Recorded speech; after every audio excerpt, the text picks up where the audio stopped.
Pardon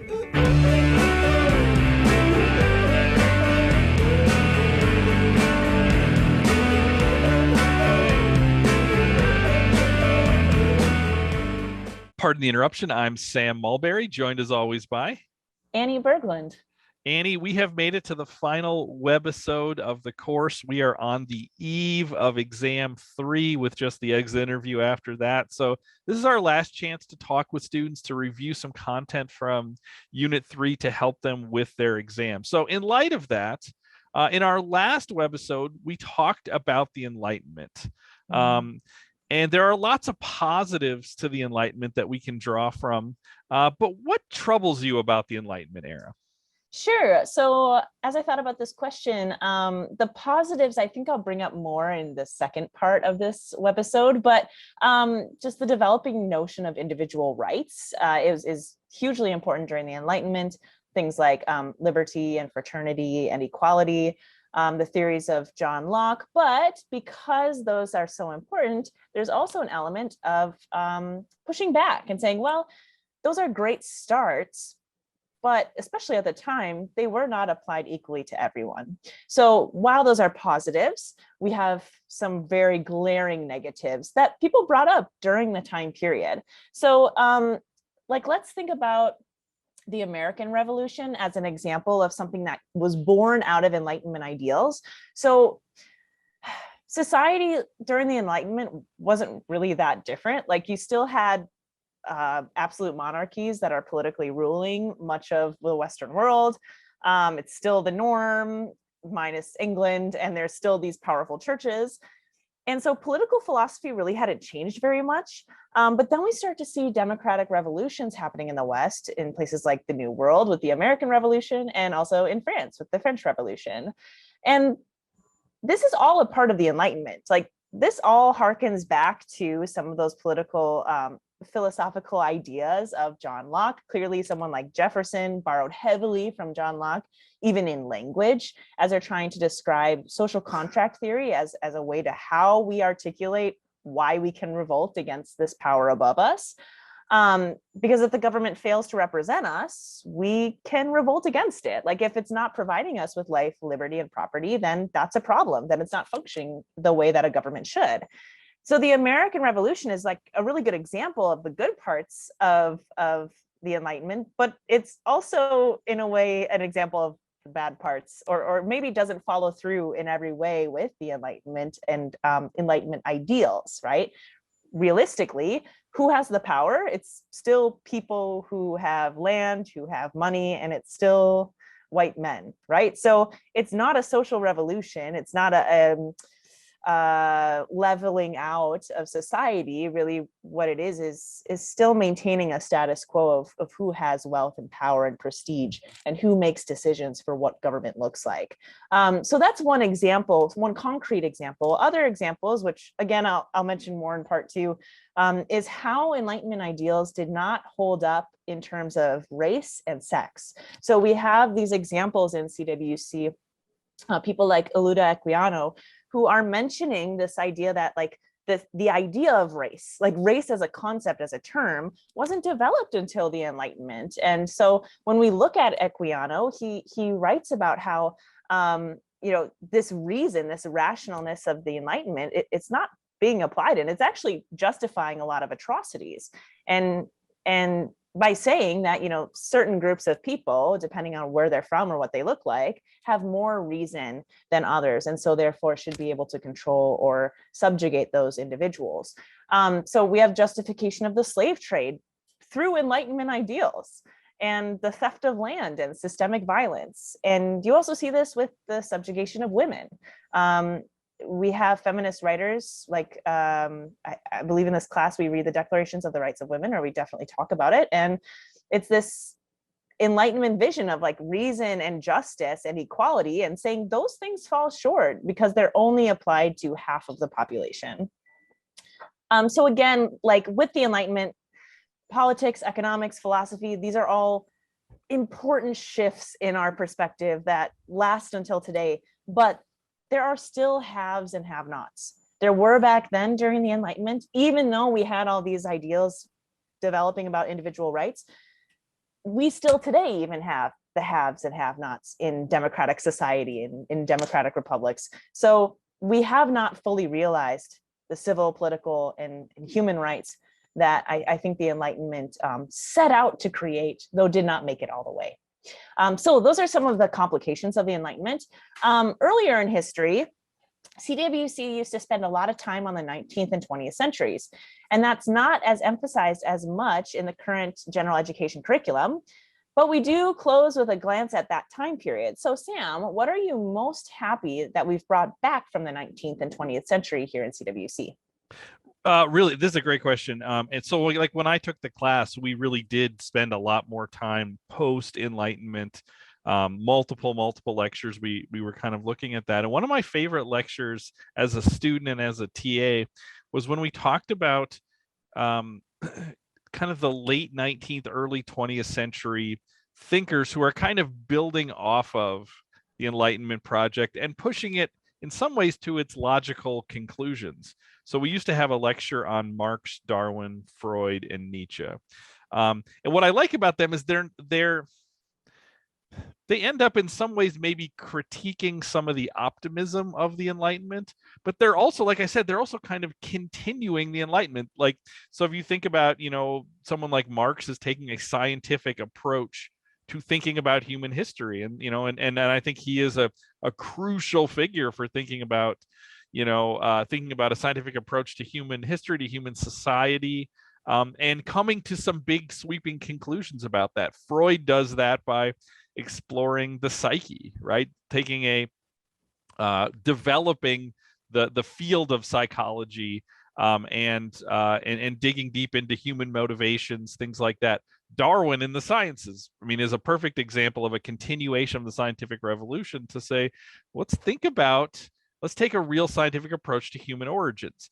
And Darwin is met by major pushback by religious figures in the same way someone like Galileo is met by major pushbacks, right? People's understanding of scripture is there's an affront from what Darwin is saying and Darwin is doing there. And I think Nietzsche in some ways is the most interesting, but I'm going to save him because I'm going to talk about him in segment 2. So I don't want to repeat myself too much, but I really love thinking about those thinkers and thinking about them as people who are challenging. In some ways, they're continuing the Enlightenment project, the scientific revolution project, and they're challenging these attempts to say, can I hold a purely rational scientific worldview and a religious worldview? Can I hold those things together, or are those things mutually exclusive? Some of these thinkers are really pushing to say, maybe we can't do that, maybe, and when we get to someone like Nietzsche, he's going to say maybe that's not the worst thing in the world. So I actually think those folks are really fascinating, and I think they're perhaps some of the most important kind of modern thinkers for 21st century Christians even to think about and wrestle with. And if we think about moving past CWC is a prereq for a lot of other courses in the Gen Ed curriculum. One of them is the U course, which is the World Cultures course. Annie, you have famously taught U courses here at Bethel. What exactly are U courses, and how do they build off of what we're doing in something like CWC? I love a U course. So what U courses do is they say, they look at politics, economics, society, culture, political structures of a certain historical or contemporary people group, cultural group. And the big difference between that and CWC is that it's people outside of what we would maybe traditionally call the West. So it's not these cultures that are dominant in Europe or in North America. It's shifting and looking elsewhere. So it's important because most of the population of the world is outside of what we would call the West. And so it's absolutely vital that we understand where some of the history and culture and economics of those groups are. So I taught history of China, Japan, Korea at Bethel University a couple years ago. And it's basically a survey course of the same time period that we do in CWC, except for it's in the East, specifically East Asia. And so it's from like 500s-ish BC all the way up to 1900s AD, literally that same time frame. And so what's fun about U courses is that you have a lot of interweaving of the same individuals, same ideologies that we have in CWC. So after you take CWC, you'll probably see those coming up in your U course. And that's why this is such a foundational course, is because it helps you build upon some of those later courses you'll take here at Bethel. And so an example of that would be in history of China, Japan, Korea. We studied some of the great philosophical thinkers of the ancient world, except for this time we were looking in China, mainly China and East Asia. And so we studied Confucius and Buddha. And those are thinkers who are around the same time as Aristotle and Plato and have just as much importance as our friends over in the West, right? And so it's really interesting and fruitful to look at this cultural lens of different areas around the world and to see how the West weaves in and out in those narratives, right? Borrowing some of the technology of the West, or the West borrowing technology from other areas of the world, borrowing different cultures, linguistic backgrounds. Like, it's really exciting to flesh out the rest of the world in a U course. And some other U courses you can take at Bethel are medieval Islamic philosophy, history of Islam, Latin American civilizations, and introduction to international relations, among many others. So I would definitely recommend checking those out. Sam, why, after CWC, do you like teaching L courses, and how do they build upon CWC? Yeah, so I have taught, there's 2 L courses I have taught in my time at Bethel. One was like 20 years ago, and we've only taught it once. But it was a course on the history of religious revivals in the kind of modern world. So picking up, kind of towards the end of CWC and moving up through the 20th century. And then I've taught a course on the First World War, which is a pivotal moment if we're thinking about the 20th century. So what an L course does is it's looking at really the modern era. So earlier in this webisode, I talked about, kind of thinking about how do we continue to stretch this story out in the West into the 19th and 20th century. So you're thinking about the modern, you're kind of continuing the story, but usually focusing on something a little bit more. So it might be a literature course, or it might be a theater course, or it might be a history course, or a political science course, or any number of things where we're looking at specifically ideas, movements in the 19th, 20th century, and they're really building off of the continuation of this Enlightenment project, right? This scientific world, so what we call the world of modernity and post-modernity, right? How all those things get called into question. And I think, there are some huge events that I think shape most L courses. If we think about the 20th century, we have these pivotal events. One of them shows up pretty prominently in our last museum, right? The First World War calls so much of the sort of view of progress we have coming out of the Enlightenment, scientific revolution, industrial revolution into question. We have the First World War that leads us into the Second World War, where we see, the Holocaust and genocide. We see atomic weapons, huge scale human destruction, man's inhumanity to man played out on a scale we've never seen before. And that moves us in then to sort of think about the Cold War and thinking about, like, what do you do with nuclear proliferation, where you have nuclear superpowers on both sides, and this battle of ideologies in terms of kind of what is the worldview that's going to win out. And then I think moving into the late 20th, early 21st century, you think about things like the rise of kind of global terrorism, and things like this notion of a war on terror. I think all of those things shape the world that we live in, and in an L course, you're going to think about how do those things grow out of this story we've been telling in CWC. The other thing I think that L courses do, and this the point you were talking about earlier, is they wrestle with some of the lingering or almost like haunting sins of the Enlightenment. So things like colonialization and slavery and racism. I mean, think about when the U.S. Constitution is written, there's a major debate about what are we going to do about slavery. And basically what the founding fathers do is they punt on it. They kick it down the road. And we end up fighting a civil war over that issue almost a century later, right? And it doesn't go away because the Enlightenment has particular views that are kind of incongruent with Enlightenment values when we think about something like slavery and race. Same thing as we think about things like patriarchy, right? The Enlightenment values seem like they should be telling you something about equality, but we look at how the Enlightenment actually plays out, and this is what Wollstonecraft is pointing to. It's like, how can we express these values, but they don't play? So when you think about the story of the 19th and 20th century, you're seeing us continuing to wrestle with that. And I think lastly, class is the same type of thing. The Industrial Revolution creates this disparity in class in the West, and that is something that this economic disparity is something we continue to wrestle with to this day. So L courses, we dig deeper into those things. Nice. Yes. So one more thing, Sam. Mm-hmm. We're near the end of summer CWC. All that's left is tomorrow's exam, and then we call the exit, or we have what we call the exit interview. Do you have any final words of advice for the students, Sam? Yeah, so the exit interview, it's not an actual interview. It'd be fun if I could actually sit with each of you and talk with you, but it is basically 5 questions that we have you answer. So think about it as like 5 versions of the essays that we've been writing kind of on a mostly daily basis. And these are questions that are asking you to do a couple things. They're asking you to do personal reflection. So when I read your answers here, I want to see you and your thoughts and your ideas, your reflection. I want to see that on the virtual page as I'm reading it. I don't want you to just sort of parrot back things we talked about in the class, but I want to see you engaging with that and reflecting on that. At the same time, I want to see engagement with primary sources, engagement with people we've talked about in this course, and particularly the readings we've done in this course. So these questions are going to prompt you to do that. So the more you can kind of dig into those readings, the better.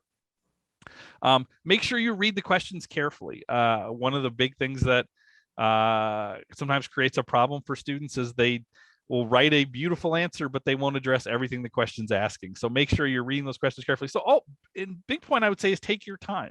So you're going to take your exam on Monday. The exit interview isn't due until 10 a.m. on Thursday, January 28th, or Thursday, July 28th, not January 28th, Thursday, July 28th. So you have a few days to do this.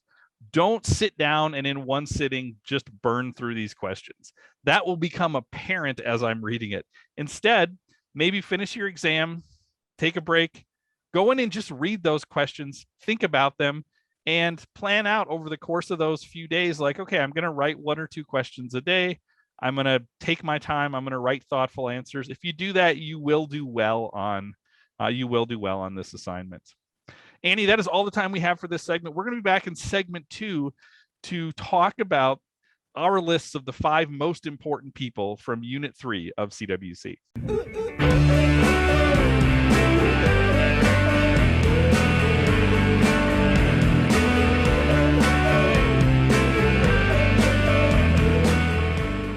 All right, we're back for segment 2, and we're going to play our last game of Food Chain. Annie, you and I have both put together our lists of the top 5 most important people from Unit 3 in CWC.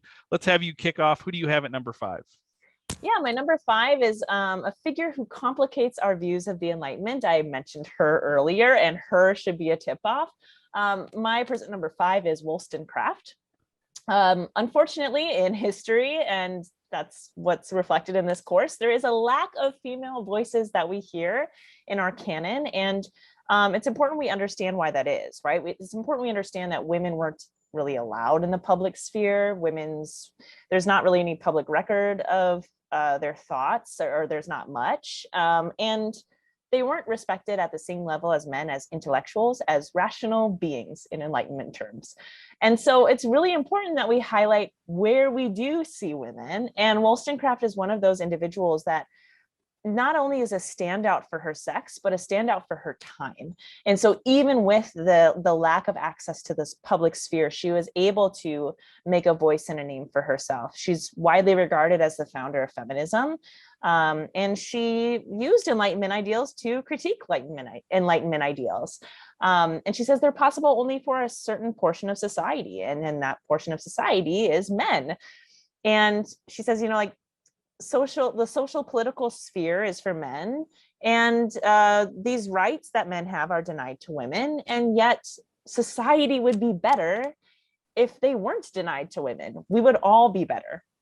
And so she wrote, and she wrote to and criticized Enlightenment thinkers of the time, and by doing so exemplified the Enlightenment, right? She's explaining all people deserve to have rights to speak and think freely, to be given access to education, to be deemed citizens. And when they don't have that, it's actually not great for everyone, right? And so she pushes for what she calls rational fellowship with men, rational being full of reason, right? That we would be on the same, that we would be able to have fellowship with men at a rational level, at an intellectual level, and that we can be equals, right? And she's really smart. She uses the lens of education to persuade her audience, saying like, if you were to educate us at the same level as men, you would see that women have just as much capabilities, and we can provide just as much to society as men can. It's just we haven't been given that opportunity. And so she says justice, equality, those Enlightenment ideals, they're falling short for women. So I would put her as number 5, as one of those big voices of feminism, one of those early voices of feminism coming out of the Enlightenment. And this is really stupid, and I acknowledge that, but I have a fun fact for all of my 5 people, because I have taught, elementary school before. So a fun fact: her daughter, Mary Shelley, you probably know her name, she wrote Frankenstein. And so it's really interesting to try reading that story from a feminist perspective, knowing that her mother is like the founder of feminism. It's quite interesting. I think it enriches both the text itself and my understanding of feminism at that time period. Sam, who's your number 5? And I would say Frankenstein's just a great read. It's a really good book. It's just really good. It's way better than you think it's going to be. It's pretty fantastic. I don't have Mary Wollstonecraft as my number 5, but I was thinking in a similar direction. I wanted somebody who both kind of acknowledged and embraced some of the values of the Enlightenment, but at the same time push back at its shortcomings. And I also wanted to make sure I had a religious figure on my list. I made my list initially and didn't have somebody who is sort of explicitly like a church figure, and I thought I really should have that. So I put John Wesley at number 5. Wesley is so important. At one level, Methodism is such an important movement in terms of American Christianity. If you think about America in its early years, even before the American Revolution, but especially as we move into the 19th century, there's a lot of America that exists on the frontier.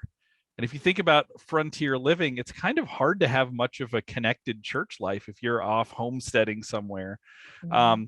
And Methodist circuit preachers are part of what keeps the church thriving, keeps Christianity thriving on the American frontier. It's literally these Methodist preachers who ride a circuit around the frontier, preaching as they go, kind of church planting, trying to keep people connected to Christianity when they're on the American frontier. So that grows out of Methodism. Wesley's the father of Methodism. But I think, as importantly, Wesley as an Enlightenment figure, if we think about the reading we have from Wesley, he embraces elements of the Enlightenment. He embraces the idea of reason. He's not this church figure who's saying we need to reject this focus on reason. And he says, no, reason is this powerful thing.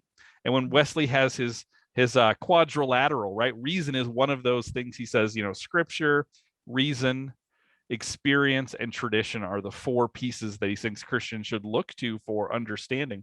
So he acknowledges the importance of reason, but at the same time, he also says, but if we only focus on that there are shortcomings. He says, reason cannot produce faith, it cannot produce hope, and it cannot produce love.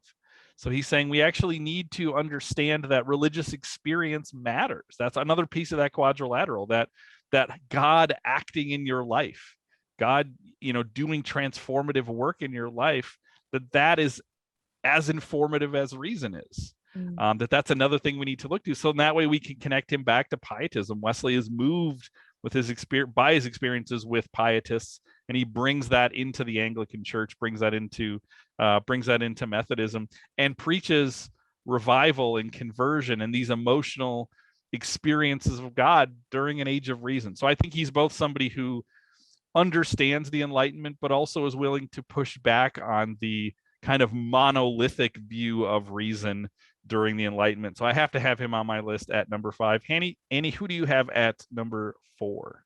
Well, that's a great number 5. I should have had a religious figure, like explicitly religious figure on my list, and I'm realizing that's a gap. But my number 4 is Marx. And I think Marx is so important. Like, I don't know how he's not higher up on my list, but I needed to put him in the top 5. So I think Marx is important and sometimes overlooked by students. I think he's important for, again, the legacy of critiquing some of these ideals that come out of the Enlightenment. So for him, it's kind of twofold. So it's looking at and working upon, building on the work of Adam Smith, specifically for his form of economics, of economic philosophy called communism or Marxism, and scientific socialism, but also important for thinking about the Industrial Revolution. And so in the 1800s, we have this massive amount of economic growth that's coming out of a lot of these ideas about politics and economics, these ideas that were born in the Enlightenment, things like the law of supply and demand, and this massive amount of new machinery and technology that makes things easier to produce and spread to a growing marketplace. And so you have this growth in consumer markets, but at the same time, Marx is saying, this isn't actually always a good thing, right? And instead, you have people like factory owners, bankers, merchants, those in the bourgeoisie, the one group, that are exploiting those in the proletariat, the working class. And so really, economic growth actually means exploitation. It means growth in income inequality between those who have and those who don't. And so I also think that he's incredibly important because he looks at history and repackages it as a history of class struggle. And that's something that is influential for the 20th century as well.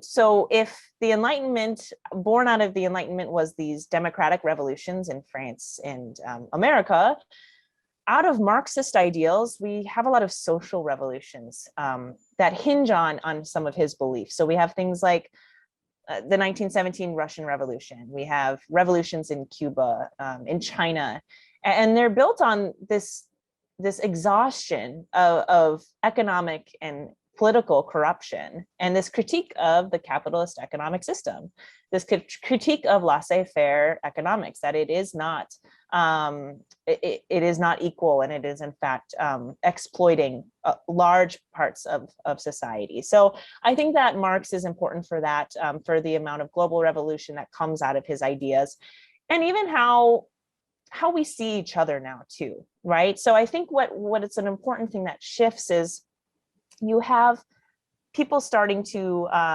especially in the 20th century, like things are still divided by borders, physical boundaries, right? We still have physical borders, but there's also ideological borders. And so that's an important legacy of Marx, an important legacy of Locke that we see carried into the 20th century with some of these big global wars or tense political situations occurring during the Cold War. So Marx, incredibly important. He's my number 4. Oh, and my fun fact, he spent 24 hours in jail for his involvement in a drinking club on his university campus. So that's a fun fact for him. He was a partier, I guess. Sam, who's your number 4? Number 4, I have somebody who actually pairs nicely with Marx, and that is a fellow German, Friedrich Nietzsche. And what I think is important about Nietzsche is that, like I said earlier in segment 1, he marks a continuation of Enlightenment thinking to its kind of logical conclusions. So if we think about it this way, right, in the Middle Ages, if we think about how do we explain phenomena that happen, right, the medieval people would be like, well, God does it, right? Why does the Black Death come? Well, God does it. God is active in the world as sort of our explanatory piece. Now, as we get the rise of the scientific revolution, right, we start to have more things that we can explain rationally or scientifically to say like, okay, well, yes, God does this, this, and this, but like why is it that when I drop something, it falls to the ground? Well, Newton gives us a rational explanation rather than saying, well, God pulls it down, or God. It's like, no, there is this law that does that, right? And the dream of then the Enlightenment is to say, well, if Newton can find that in the sciences and in physics, maybe there are laws of nature that describe everything, right? So Enlightenment people, even if they haven't discovered all those laws of nature, they believe that everything can be described and explained through reason. And then what do you do with God? Well, you need God as the creator, right? That's deism, the religion of the Enlightenment. So it's almost like God is hovering above the world, tethered to the world he created, but he's not active in the world.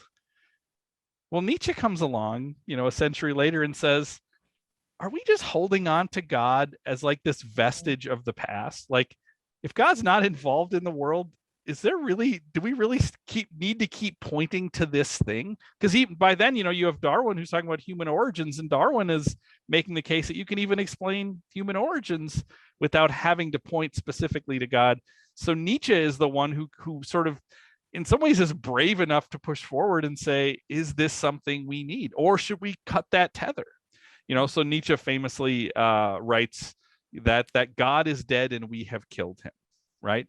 And he's not saying that God once existed and we actually killed God, but he said this idea of God is dead and we have killed him. And Nietzsche says that as a positive thing. He says, now we can move forward. We no longer are dragging along this outdated idea.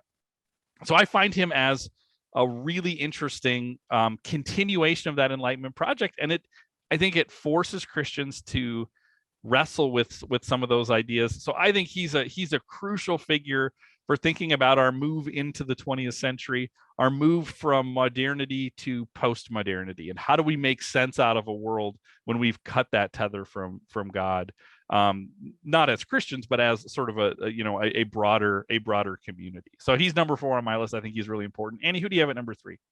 Yeah, I love your number 4. I love that your 4 and 5, the two you chose, pair very well with each other. I feel like in a very opposite way, they pair well. My number 3 is Frederick Douglass. I put him on the list, and there were a couple options I was going to put for 3, but Douglass, I think, is one of the most influential and memorable civil rights heroes and human rights activists in American history, or like in the West. He again extends those lingering criticisms of the post-Enlightenment world into his own context, and his context being an African-American living in the US at the time of slavery. So he is a figure that extends beyond a before emancipation of slaves and after emancipation. And so he has an interesting perspective, seeing those big shifts in legislation, the Emancipation Proclamation, the 13th, 14th, 15th Amendments. He was there for all of it.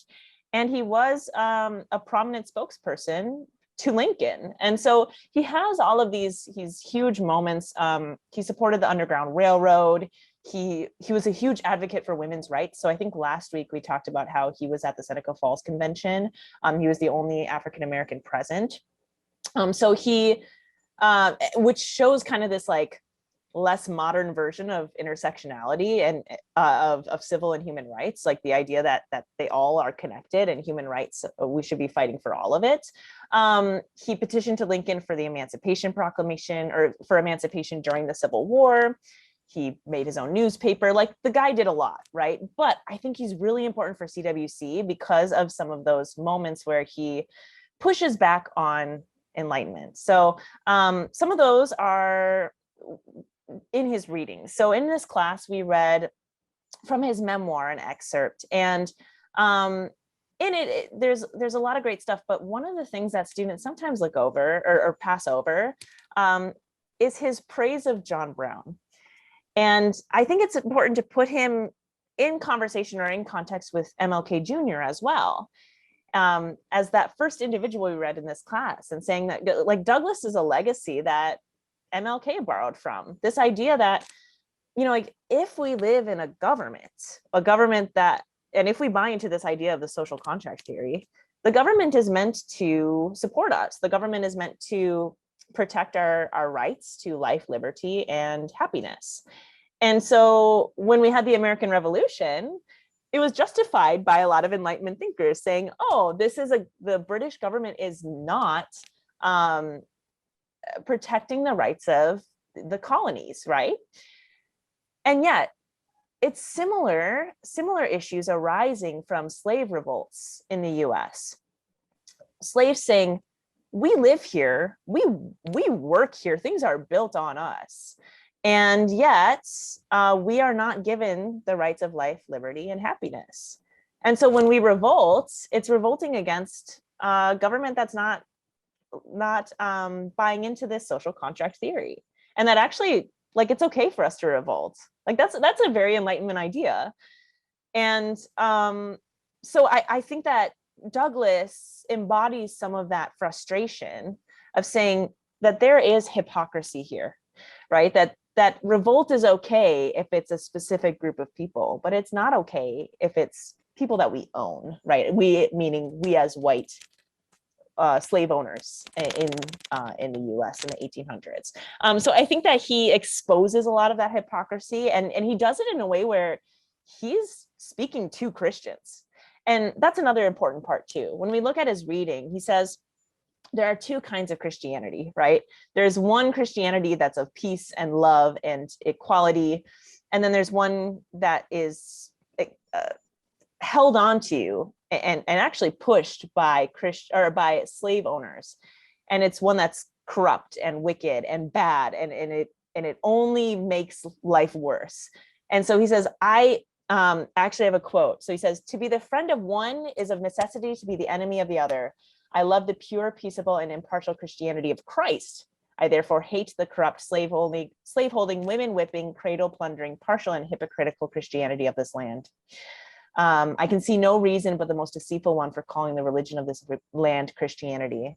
And so he's doing this he's not only speaking about reason, speaking about Enlightenment ideals, but he's also speaking about Christianity as well.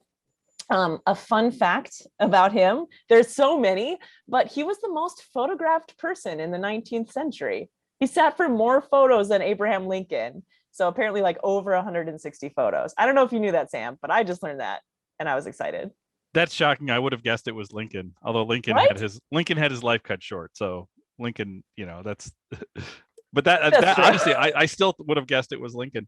My number 3 is somebody who pairs nicely with yours. If we think about Douglas, right, he famously writes this autobiography, which sort of talks about the evils of slavery, and he's a key factor in pushing for the end of slavery in the U.S. for emancipation. A lot of people call him the American Equiano. So I'm just putting Equiano at number 3, because if Douglas is the American Equiano, why don't we just put Equiano on there? Equiano writes his autobiography, writes about the Middle Passage, writes about the slave trade, really kind of journalistically sheds light on the realities of the slave trade, things that I think some people in England were blissfully ignorant of, right? They were maybe actively ignorant of, like, I don't want to know about where the wealth that we produce as this empire comes from, how it comes about. But Equiano forced people to look at that, and that book becomes a bestseller, and it becomes a motivating factor for the end of the slave trade in England. He also, really serves as a counterpoint to a lot of the explicitly racial and racist propaganda or language of Enlightenment thinkers, like we see in Immanuel Kant, who kind of has this hierarchy of races and says, well, the African is incapable of, these things. Equiano is the counterpoint to that. He shows, like, actually, wait, I am capable of all of these things. Look, I have done it. So therefore, like Wollstonecraft, right, this isn't about natural ability. This is about a world we have created where we're denying access, we're denying opportunity. And if we change that, we will see this equality play out, not just in principle, but in reality. And I think Equiano is such an important figure in terms of that. So I have to have him on my list. He's at number 3. Now, Annie, when we get to number 2, your top 2 and my top 2 are the same, although we have them flipped. So let's do our 2s really quickly, and we'll spend a little bit more time when we get to number 1. Who do you have at number 2? All right, for number 2, I have Isaac Newton. Last week, Sam, you were absolutely right. He's a paradigm shift, father of modern science, explains how the world works with his laws of gravity, laws of nature. Like everything is now, like it's a universal principle. It's true no matter what, no matter where you are, predicts regularity in nature. Like incredibly important for the reasons you said last week, but also I'm sure for the reasons you will say shortly. My fun fact, he wasn't a great student. He had some poor grades in his adolescent years, and he was even pulled out of school, which I'm going to take as he was expelled. Now, I don't want to rewrite history, but I just feel like the phrase pulled out of school, which I saw like multiple places, could have been expelled. I don't know. I like thinking of Newton as a bad boy. That's interesting. That's interesting. Right? I don't know if there's any truth to it, but he did have some poor grades. All right, Sam. Right. And number 2, I have John Locke, and I won't say much about him here because you're going to say it, and you've already talked about him a little bit in this course. Like he gives a rational justification for political revolution, which didn't exist before. So if we're talking about paradigm shift, that is a paradigm shift in terms of thinking about political authority. If political power comes from God, you can't revolt. If it's a social contract and political power is something we create, we can justifiably revolt against it if it's not fulfilling its purpose. I think, especially as Americans, we are so shaped by that idea that we almost can't see how important it is, because it is the air we breathe. Annie, you have Locke at number 1. So tell us a little bit about why you put Locke number 1 above Isaac Newton, who is, I think, the obvious number 1 on this list. So make your case for Locke here. Yeah, I think so. Where Newton is a paradigm shift in terms of science and how we see the natural world. Locke is a political paradigm shift, which you mentioned already, right? We call him the father of liberalism, the father of constitutionalism. He's the father of lots of things in political science. But I think that he's important when we think about where we came from. So before him, we had, like you said, the divine right theory, which is God designates power to those who are in rule, to monarchs. And then you have a social contract theory, which comes after Locke. And it's hugely important for Americans as members of democracy, but it's this basic basis for political rights, for individual rights, and saying all men are entitled to life, liberty, and property. And within that, we have separation of powers and the government that's established to uphold these rights that should be applied to all citizens. And so I think that it's important to remember, yes, if we are going to engage in this social contract theory, we do have to follow the rules of government, but we also get a say in how governments rule, right? And so if the government doesn't represent our rights or our rights to life, liberty, and property, we can revolt, like you mentioned before.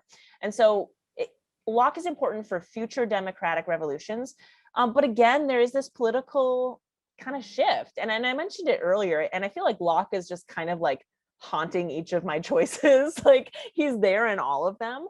But we move from divine right theory to social contract theory. We move from physical boundaries of national borders, which are still present, but we move more towards ideological boundaries, especially in the 20th century. Like you define yourself and others by the political system of your country.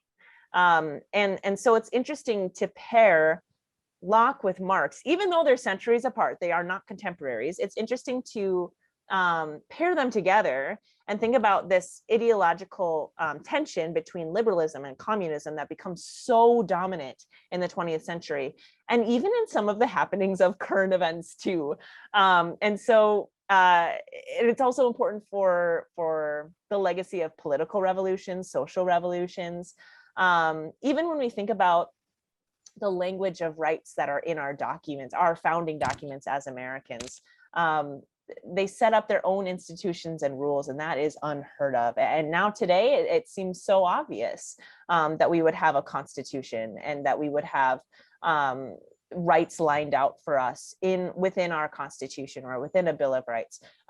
but before Locke, that just wasn't a thing. So I think that we are definitely benefiting from him, and he's crucial for understanding the Enlightenment age and beyond. And a fun fact about him was that most of his influential work was written after he turned 60 years old. So I think we all have time to become world famous philosophers and political scientists just like him. Sam, who's your number one? We know it's Newton, but can you tell us a little bit more? So are you saying I can be lazy for another 15 years and then I can get to work? Is that kind of the idea? Dude, you got time. We all got Nice. time. We're young. We're young. Nice. Great. Well, I obviously have Newton at number one. And I noticed when you were starting to talk about Locke, you said that, Newton brings a paradigm shift in science, but Locke brings a paradigm shift in politics and all these things. And I would say, I noticed what you did there. You were kind of being a little dismissive of the sciences, but more importantly, I would say Locke brings this paradigm shift in how we think about politics and society, things like that. But Newton brings a paradigm shift in how we think about reality, right? Just how we think about how things work, like everything works, right? Yeah. I think we don't have the Enlightenment without Newton. Newton sets it's like, and this, it really is what a paradigm shift is like everybody was looking at things one way. And after Newton, it was like everybody just looked at reality in a different way and said, oh, it can be done this way. Let's do what he did in these other places. I think I'm going to misquote Alexander Pope here, the poet Alexander Pope. But he wrote something, and this is, at the time, nature and nature's laws lay hid in night. God said, let Newton be, and all was light, right? That it is just the sense of like Newton turns the lights on for people. Hence the term Enlightenment, right? That there was a sense of like, oh, this is how we can understand the world. And it's like he unlocks a movement. And I think, Locke is a version of that. Adam Smith is a version of that. All of these people we've been talking about. I mean, I think it's like Newton creates the playing field for Unit 3. Newton gives us this way to think about things and then says, okay, everybody go do your stuff. I mean, having a world that we think of mechanically and rationally changes everything. So I think he's arguably you could argue he's maybe the most important person we talked about in this course. Now, I might disagree with that, but Newton's definitely, if we did the whole course, he's probably in the top 2 or 3 people we've talked about in this whole course. So he's definitely my number one for this unit. Students, this is your last chance to judge us and devote. Who do you think has the superior list? Maybe this is just a referendum on Locke versus Newton. I don't know. But go on to Moodle and vote for who you think has the superior list. That's all the time we have here. We will be back in a few seconds to wrap up the show.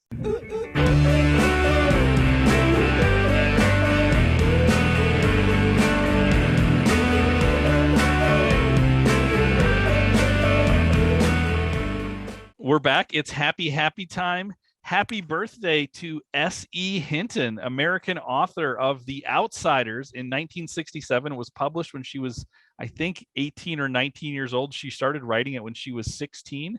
This book is credited with helping to create the genre of YA fiction. Annie, what is your favorite YA book or series? Man, okay. So one of my favorite is Hunger Games. I don't know if that makes me look really basic, but I love the Hunger Games. But another one that I read more recently, even just last year, and I don't read a lot of YA, but it's called Aristotle and Dante Discover the Secrets of the Universe. I don't know if you read it, Sam, but I have not. I've never heard of it. Yeah, it's so good. The Audible audio book is narrated by Lin-Manuel Miranda. And it's just like really heartwarming and also tragic and beautiful, and like brought me back to being a high schooler and trying to figure out who I am and like who matters to me and why they matter to me. So it's a really good like coming of age YA. I highly recommend for Very any cool. age. I have to say about S.E. Hinton, my daughter and I are working on what will be a 24-part podcast series about Francis Ford Coppola's film adaptation of The Outsiders. So we've already recorded 4 episodes.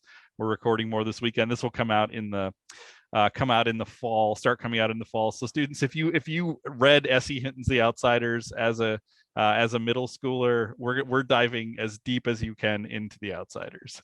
That's awesome. Yeah, it's kind of ridiculous, but it's kind of great. I love it. Passion project. Happy anniversary to Catherine Lee Bates, who wrote America the Beautiful after admiring the view from the top of Pikes Peak near Colorado Springs, Colorado, on this day in 1893. Sam, do you think that America the Beautiful should be our national anthem? I feel like this is a leading question. Yeah, I absolutely. This is, so I remember being probably in like third grade, and we learned this song in like, elementary school music class. And I remember our teacher saying, there are people who think this would be a better national anthem for the US. So whenever I hear America the Beautiful, I always think like, this actually would be a great national anthem. And here's why. I think it's, in some ways, it's a better image for America. It's not a war song. Star Spangled Banner, I mean, it's a war poem, right? America the Beautiful is about sort of the expanse of the US, the physical beauty of the US. So it also touches on environmental things. I think as we continue to move through the 21st century, and it feels like the world's on the brink of environmental collapse, I think having a national anthem that is about sort of the physical beauty of the US, I think that's great. And it's also more singable. I think it's more singable than the Star Spangled Banner. So I will say that fits people's range a little bit more. Yeah. Now I will say, as a knock on it, it does end